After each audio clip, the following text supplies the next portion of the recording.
சட்டத்தரணிகள் நீதிமன்ற நடவடிக்கைகளில் இருந்து விலகுவது தொடர்பில் பெருந்தோட்டம் மற்றும் சமூக உட்கட்டமைப்பு அமைச்சர் சமந்த வித்யாரத்ன கருத்து வெளியிட்டார்.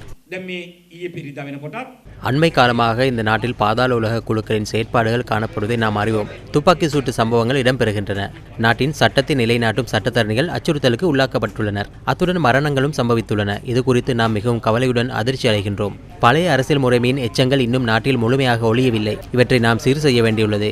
எனவேதான் பாதாள உலகத்தை இல்லாதொழிக்கும் நடவடிக்கையை நாம் ஆரம்பித்துள்ளோம். இந்த பாதாள உலகம் மோசடி, ஊழல், போதைப்பொருள் என்பன தவறான ஒரு சமூக மற்றும் அரசியல் சூழ்நிலையை உருவாக்குகின்றன. அந்த அரசியல் முறைமைக்கு எதிராக செயற்படும் போது அவர்கள் கலக்கமடைகின்றனர். அவர்களது நண்பர்களும் அவர்களால் உருவாக்கப்பட்டவர்களும் பதற்றமடைகின்றார்கள். அவர்கள் வெவ்வேறு வடிவங்களில் வருகின்றார்கள். வெள்ளை ஆடை அணிந்து வருகின்றார்கள், மத அடையாளங்களுடன் வருகின்றார்கள். இவை அனைத்தையும் நாம் அடையாளம் கண்டுள்ளோம். நிச்சயமாக இந்த நாட்டை நாம் சரியான பாதைக்கு கொண்டு வருவோம். பாதாள உலகம் முற்றாக ஒழிக்கப்படும். அதேபோல போதைப்பொருள் ஒழிப்பு போராட்டம் தீவிரப்படுத்தப்பட்டுள்ளது. 2025ஆம் ஆண்டை விடவும் அதிக வேகத்துடன் நாம் 2026ஆம் ஆண்டில் பிரவேசித்துள்ளோம். අපි 2026 වට අවතීර්ණ වෙලා තියෙනවා.